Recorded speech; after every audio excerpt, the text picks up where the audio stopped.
Sarah Mitchell had been a combat medic for 8 years before she hung up her uniform. She'd seen things in Afghanistan and Iraq that would break most people. Shrapnel wounds, burns, young soldiers crying for their mothers. She'd held hands with the dying and stitched up the living, often while bullets flew overhead.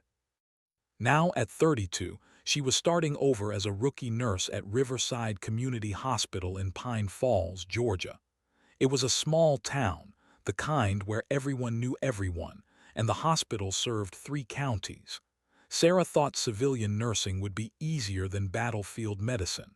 She was wrong.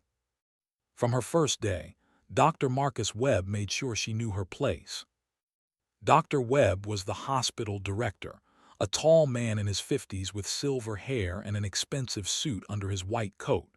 He'd never served in the military, never seen real trauma, but he ran Riverside Hospital like his own kingdom, and he expected everyone to bow down.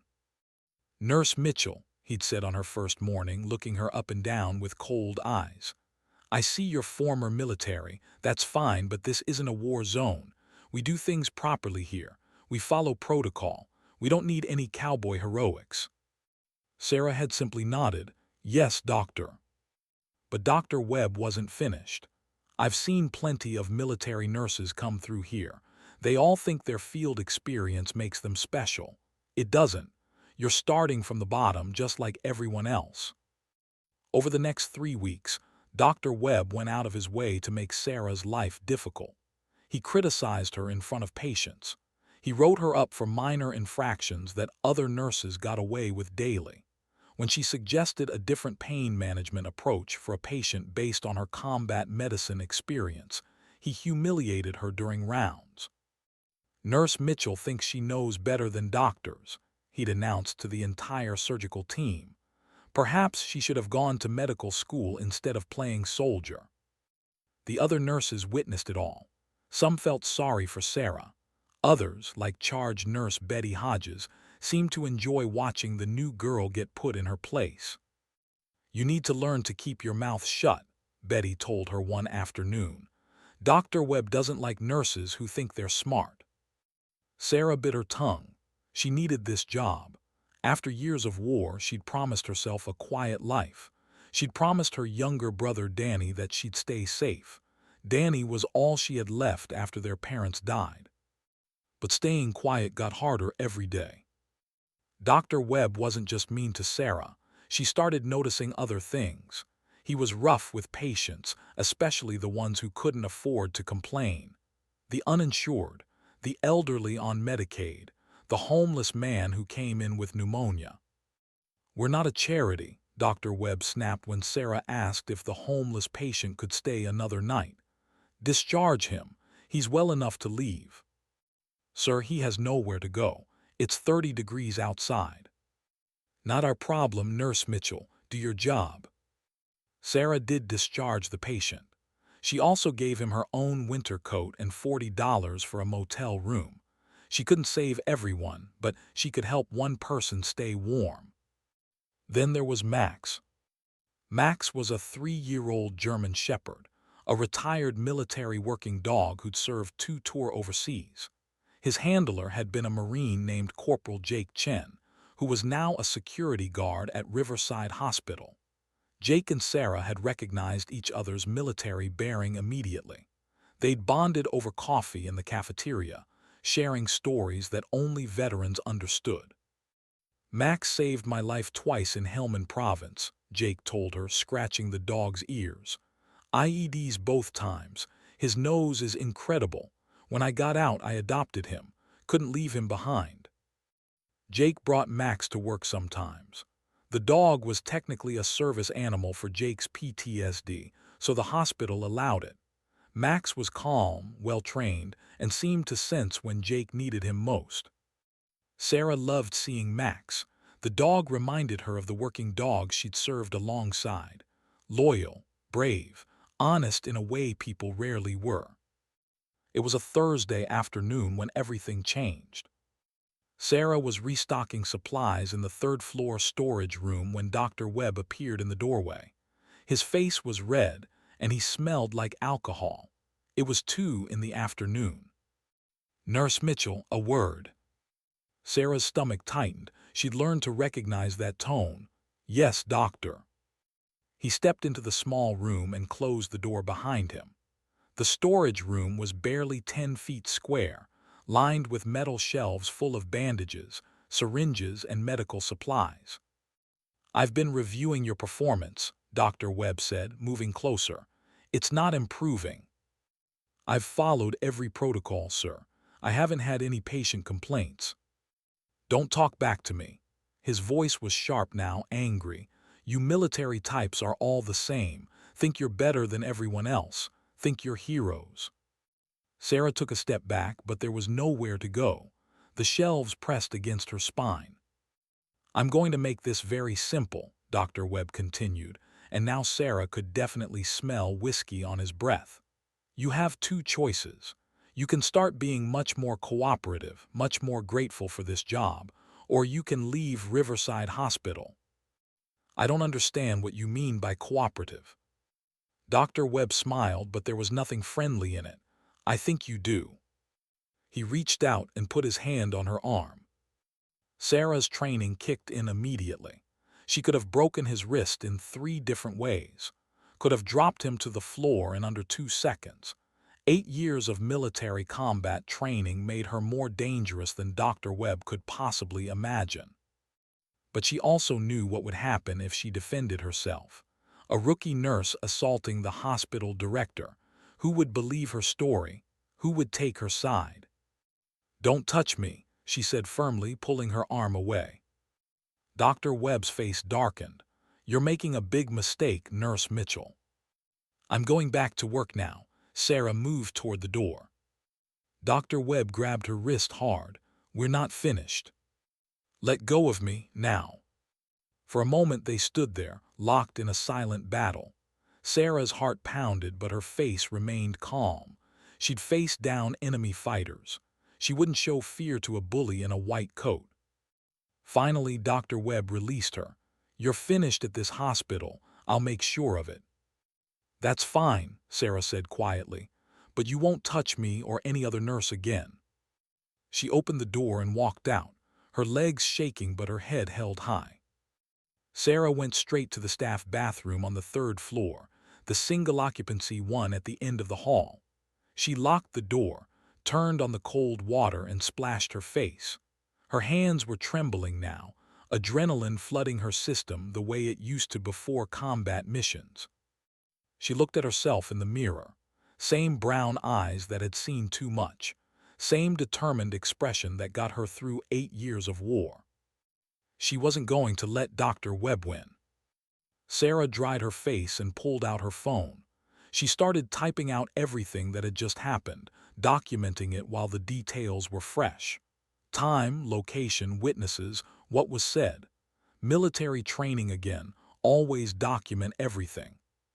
She was so focused on her phone that she didn't hear the commotion in the hallway at first. Then she heard Jake's voice, loud and alarmed. Max, Heel, what is it, boy? Sarah unlocked the bathroom door and stepped out. The scene in the hallway made her freeze. Max was standing outside the storage room, the same one Sarah had just left. The German shepherd's body was rigid, his tail straight, his nose pointed at the door. It was an alert posture, the kind military working dogs used when they detected something dangerous. Jake stood beside him, looking confused. I don't understand. He's never done this before, not since we left Afghanistan. Other staff members were gathering now, curious about the commotion. Dr. Webb emerged from the storage room, his face flushed. What is this noise? Get that animal out of my hospital. But Max didn't move. If anything, his posture became more rigid. A low growl rumbled in his chest. Sir, I apologize, Jake said. He's trained to detect explosives and narcotics. He only acts like this when. I don't care what he's trained for, Dr. Webb snapped. Remove him immediately or I'll call animal control. Sarah watched, her mind racing. Max was alerting on the storage room, the same room where Dr. Webb had just cornered her. the same room he'd emerged from, smelling of alcohol in the middle of a workday. Jake tried to lead Max away, but the German Shepherd refused to move. His brown eyes stayed fixed on the storage room door, and his body remained locked in that alert position that said he'd found something important. "Max, come," Jake commanded. The dog didn't budge. Sarah's mind was working fast now, putting pieces together. She'd done enough security sweeps in the military to recognize what was happening. Max wasn't randomly alerting. He detected something specific, something he was trained to find. "Dr. Webb," she said carefully, "Max is a military working dog. He was trained to detect explosives and narcotics. If he's alerting like this, maybe we should check." "Absolutely not," Dr. Webb interrupted, his face going even redder. "This is harassment. That dog is clearly not properly trained. I want him removed from hospital property immediately." Betty Hodges had joined the growing crowd of onlookers. "Dr. Webb is right.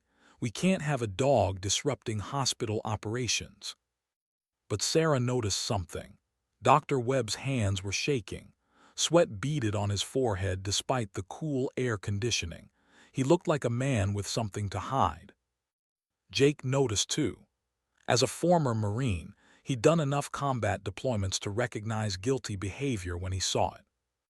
"Sir, with all due respect," Jake said, "Max has never given a false alert. Not in 2 tours overseas, not in 4 years since we came home. If he's indicating narcotics, there are narcotics in that room." "This is ridiculous," Dr. Webb sputtered. "I'm the hospital director. I don't have to submit to being investigated by a dog." "No," said a new voice, "but you do have to submit to being investigated by me." Everyone turned. Officer Linda Martinez stood at the end of the hallway in her Pine Falls Police Department uniform. She was a short woman in her 40s with sharp eyes that missed nothing. "Someone called about a disturbance," Officer Martinez said, walking toward them. "What's going on here?" Jake explained quickly. "My service dog is alerting on that storage room for narcotics, ma'am. He's a retired military working dog with a perfect record." Officer Martinez looked at Max, then at Dr. Webb, then back at the dog. "I know Max. He helped us find that missing kid last year, remember? Tracked him for 3 miles through the woods. If he's alerting, I'm inclined to trust him." "This is outrageous," Dr. Webb said. "I'm calling my lawyer." "That's your right, sir," Officer Martinez replied calmly. "But I'm calling for backup and a warrant. If there's nothing in that room, you have nothing to worry about." Dr. Webb's face went pale. For a moment, Sarah thought he might run. Instead, he drew himself up and tried to use his authority. "Officer, I am the director of this hospital. I have credentials and a reputation in this community. You're going to trust a dog over me." "I'm going to trust evidence, sir. That's how the law works." Within an hour, the 3rd-floor hallway had become a crime scene. 2 more police officers arrived, along with a detective from the county sheriff's office. They secured the storage room and evacuated the nearby patient rooms as a precaution. Sarah gave her statement to Detective James Reeves, a tired-looking man in his 50s who wrote everything down in a small notebook. "Dr. Webb cornered you in that room earlier today," Detective Reeves asked. "Yes, sir, about 2 hours ago." "And he made inappropriate advances." Sarah hesitated. She knew how these things went. It would be her word against his. "He grabbed my wrist and made it clear that my job depended on being cooperative. When I refused, he threatened to fire me." Detective Reeves wrote it all down. "Did anyone else see this?" "No, sir, we were alone." The detective's expression was sympathetic but not hopeful. They both knew how hard these cases were to prove. But then the search warrant came through. Sarah, Jake, and Max waited in the cafeteria while the police searched the storage room. The hospital was buzzing with rumors. Some staff members whispered that Sarah had set up Dr. Webb somehow. Others said the dog was clearly malfunctioning. Betty Hodges was loudly proclaiming that this was all a misunderstanding and everyone should get back to work.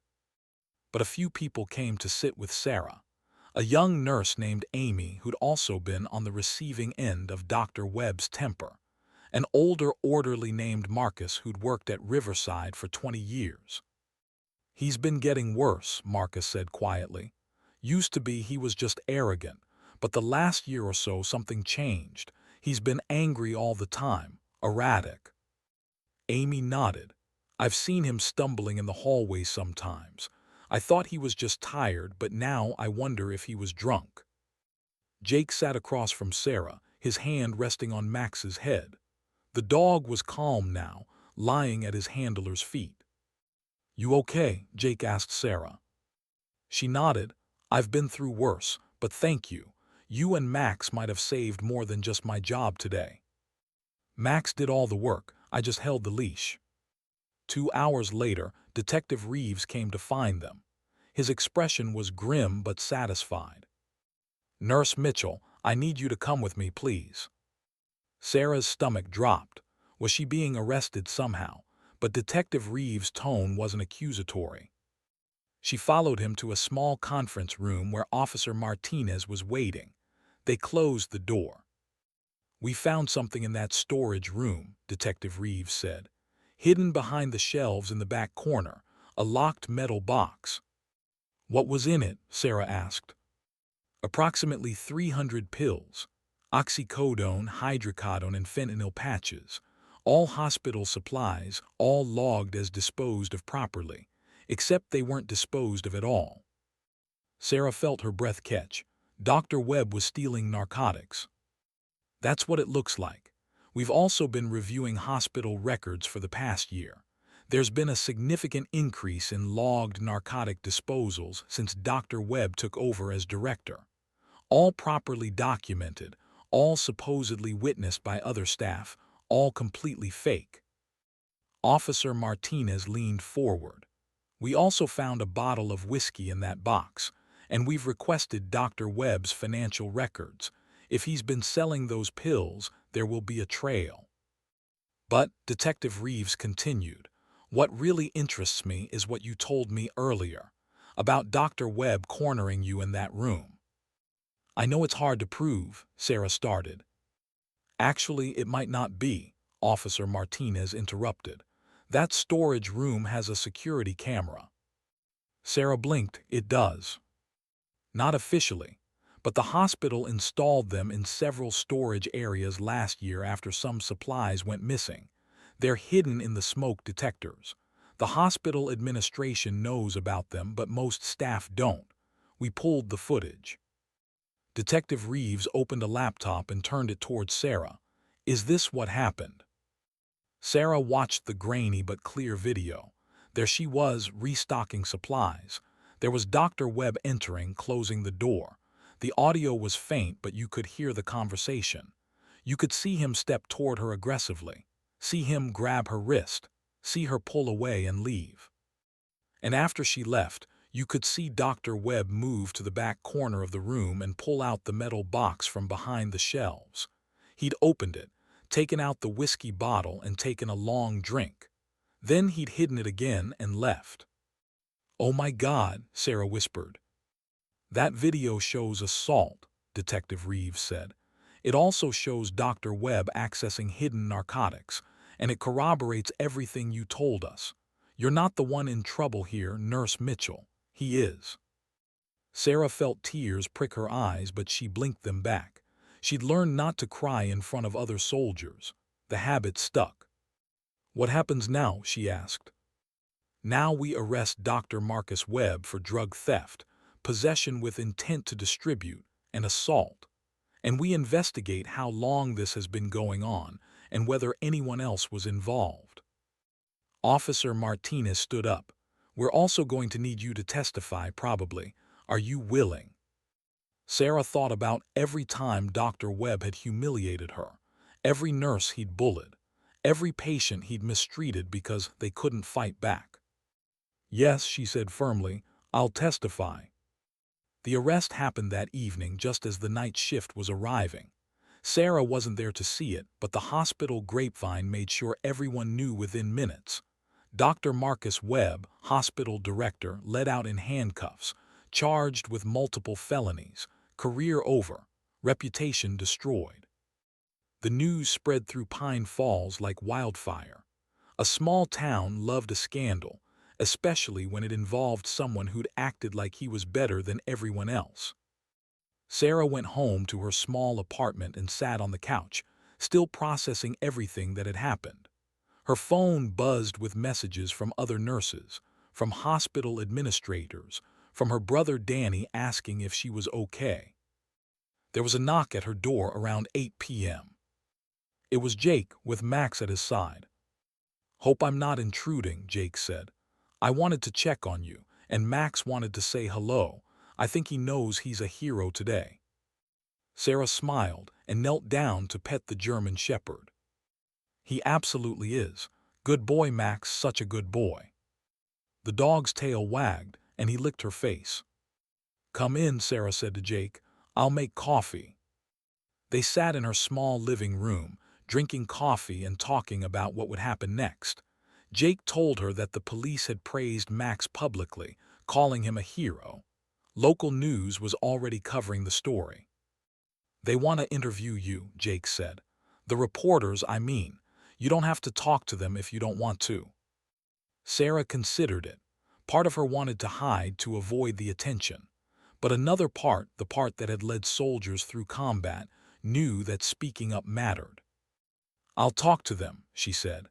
"Other people need to know they can stand up to bullies, even when the bullies have power." Jake smiled. "That's the spirit. You know, you remind me of some of the best officers I served under, the ones who actually cared about doing the right thing." "I'm not a hero," Sarah said quietly.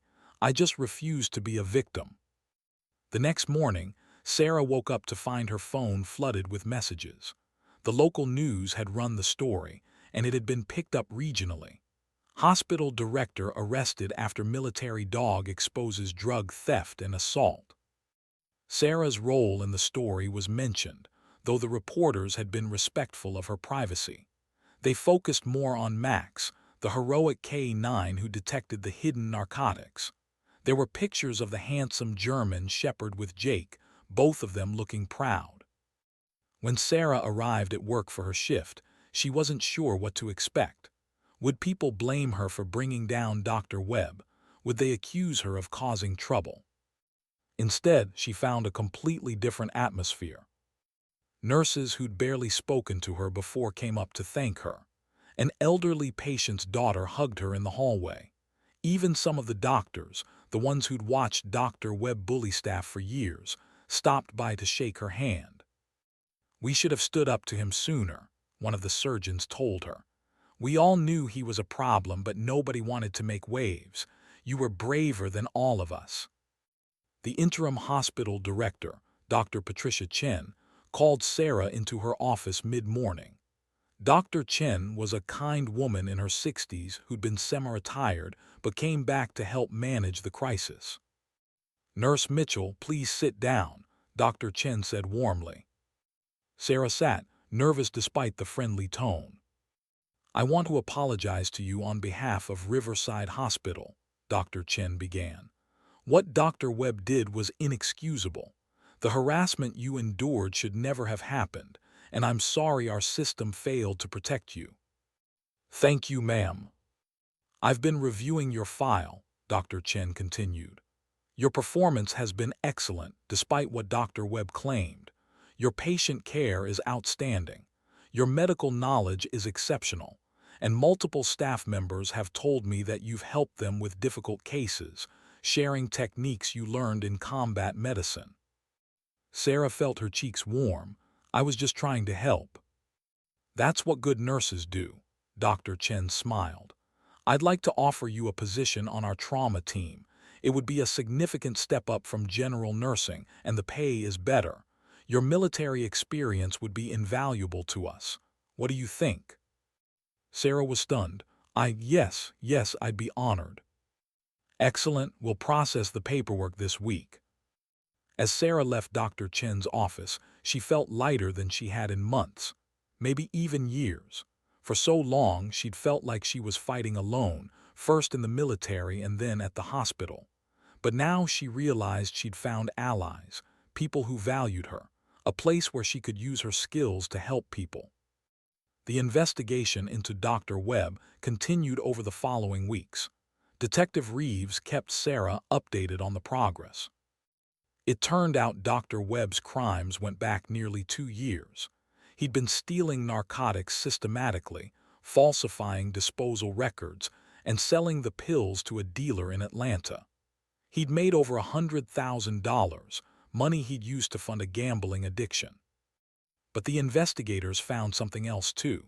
5 other staff members came forward to report that Dr. Webb had harassed or assaulted them. 2 nurses, 1 medical student, and 2 female doctors. All had been too afraid to report it at the time, fearing they wouldn't be believed or would lose their jobs. Your willingness to speak up gave them courage, Detective Reeves told Sarah. These cases are stronger together. The DA thinks we've got him on multiple counts. Sarah felt a mix of emotions. Anger that Dr. Webb had hurt so many people, sadness that they'd all suffered in silence, but also hope that something good could come from this. She met with the other women who'd been harassed. They formed a quiet support group, meeting for coffee and sharing their stories. It helped to know she wasn't alone. It helped to see other strong women who'd survived and were moving forward. The trial was scheduled for 6 months later. In the meantime, Dr. Webb was released on bail but banned from practicing medicine. His medical license was suspended pending the outcome of the case. Pine Falls rallied around the hospital staff. Local businesses donated money to improve security cameras and staff training. A victims' rights organization offered free counseling to anyone who'd been affected. And Max became a local celebrity. The Pine Falls Gazette ran a feature story about military working dogs and their service. Jake was invited to speak at the local high school about veterans and their service animals. He brought Max, who charmed everyone with his good behavior and gentle nature. "He's getting a big head from all this attention," Jake joked to Sarah one evening. They'd started having dinner together once a week, 2 veterans who understood each other's experiences. "He deserves it," Sarah replied, scratching Max behind the ears. "He's a genuine hero." "So are you," Jake said seriously. "You know that, right?" Sarah looked down at her plate. "I just did what needed to be done." That's exactly what heroes do. They do what needs to be done even when it's hard, even when it's scary. Sarah thought about that. She'd never considered herself a hero, not in the military and not now. She'd just been doing her job, trying to survive, trying to help where she could. But maybe Jake was right. Maybe heroism wasn't about being fearless. Maybe it was about being afraid and doing the right thing anyway. 3 months after Dr. Webb's arrest, Sarah was working a shift in the trauma unit when ambulances brought in a multi-car accident. 6 patients, 2 critical. It was chaos, the kind that used to be her daily reality in combat zones. Sarah moved through the chaos with practiced efficiency.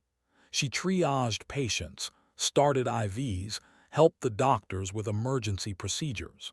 Her combat medicine training kicked in, and she knew exactly what to do. One of the critical patients was a teenage boy with internal bleeding. The surgeon was struggling to stabilize him. "Nurse Mitchell," the surgeon called out, "I need another pair of hands. Can you assist?" Sarah stepped in without hesitation. She'd done field surgery in Afghanistan, working on soldiers in conditions far worse than this clean, well-equipped hospital. She anticipated the surgeon's needs, passing instruments before he asked, adjusting lines, monitoring vitals. Together, they stabilized the boy and got him ready for emergency surgery. Afterward, the surgeon pulled Sarah aside. "That was impressive. Where did you learn to work like that?" "Helmand Province, sir. We didn't have much choice but to learn fast." The surgeon nodded with respect. "I'm glad you're here, Nurse Mitchell. You're an asset to this team." Those words meant more to Sarah than any medal or commendation. This was what she'd wanted when she left the military: to use her skills, to help people, to make a difference in a place where she could actually see the results. The trial finally came in early summer. Sarah took the stand and told her story calmly and clearly. She described what Dr. Webb had done, how he'd made her feel, and why she'd been afraid to report it initially. The defense attorney tried to attack her credibility, suggesting she'd had a grudge against Dr. Webb because he'd criticized her work. "Ma'am, Dr. Webb didn't just criticize my work," Sarah replied evenly. "He sexually harassed me, assaulted me, and threatened my job when I refused his advances. That's not criticism. That's a crime." The jury believed her. They believed all the women who testified. They believed the video evidence, the financial records, the testimony from other hospital staff. Dr. Marcus Webb was found guilty on all counts: drug theft, possession with intent to distribute, assault, and sexual harassment. The judge sentenced him to 12 years in prison. Sarah sat in the courtroom and felt a weight lift from her shoulders. Justice wasn't always served, especially not for powerful men who abused their positions. But today it had been. Outside the courthouse, reporters swarmed. Sarah gave a brief statement. "I hope this case shows that no one is above the law," she said. "I hope it encourages other people who have been harassed or assaulted to come forward. You will be believed. You deserve justice. And you're not alone." The cameras captured her standing tall in her nurse's scrubs, flanked by the other women who testified. Strong, united, victorious. That evening there was a celebration at Jake's house. Nothing fancy, just pizza and beer, but everyone was there.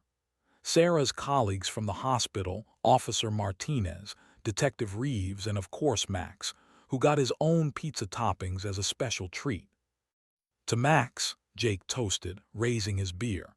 "The best partner a Marine could ask for and the hero who broke this case wide open." "To Max," everyone echoed. The German shepherd wagged his tail, clearly understanding that good things were happening. "And to Sarah," Dr. Chen added, "who showed all of us what courage looks like." Sarah felt tears in her eyes, but this time she didn't fight them. These were good tears, happy tears. "I couldn't have done it without all of you," she said. "Without Jake and Max, without the police who believed me, without the hospital staff who supported me. This was never about one person. It was about a community standing up for what's right."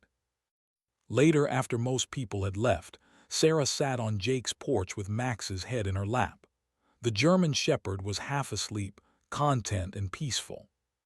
"What are you thinking about?" Jake asked, sitting down beside her. "I'm thinking about how much my life has changed in 6 months," Sarah said. "I came to Pine Falls trying to escape my past, trying to find peace after years of war. I thought I was done fighting." "But you weren't," Jake said. "No, but this time I wasn't fighting alone. And I wasn't fighting for survival. I was fighting for justice. That feels different, better." "You know what I think," Jake said. "I think you're exactly where you're supposed to be, using your strength to protect people who can't protect themselves. That's what you did in the military, and it's what you're doing now." Sarah smiled. "Maybe you're right." "And maybe," Jake added carefully, "you've found a place where people appreciate you, where you can build a life, where you can be happy." Sarah looked at him, really looked at him. She saw the same things she saw in herself. The same scars, visible and invisible, the same strength born from hardship, the same desire to make something good from all the bad they'd seen. "Maybe I have," she said softly. Max snored contentedly between them, the dog who'd started this whole chain of events with one simple alert, who'd known something was wrong and refused to back down until the truth came out. 6 months later, Sarah stood in front of a mirror in a simple white dress. It was her wedding day, and she was marrying Jake in the same small church where half of Pine Falls worshipped on Sundays. Her brother Danny straightened her veil. "You look beautiful, sis." I look terrified, Sarah laughed. That too, but happy terrified. The wedding was small and simple. Sarah's colleagues from the hospital were there. Officer Martinez and Detective Reeves, Dr. Chen, and many of the nurses Sarah now called friends. And Max, of course, wearing a bow tie and carrying the rings. As Sarah walked down the aisle, she thought about the journey that had brought her here. The war zones, the loss, the fear, the moment in a hospital storage room when she'd had to choose between fighting back and keeping quiet. She'd chosen to fight, not with violence but with truth, and that choice had changed everything. Jake stood at the altar, handsome in his dress uniform, his face full of love and pride. Max sat beside him, the best man and the hero who'd brought them all together. Dearly beloved, the pastor began. Sarah took Jake's hand and smiled. She'd been through war. She'd faced down bullies and criminals. She'd stood up when it would have been easier to stay silent.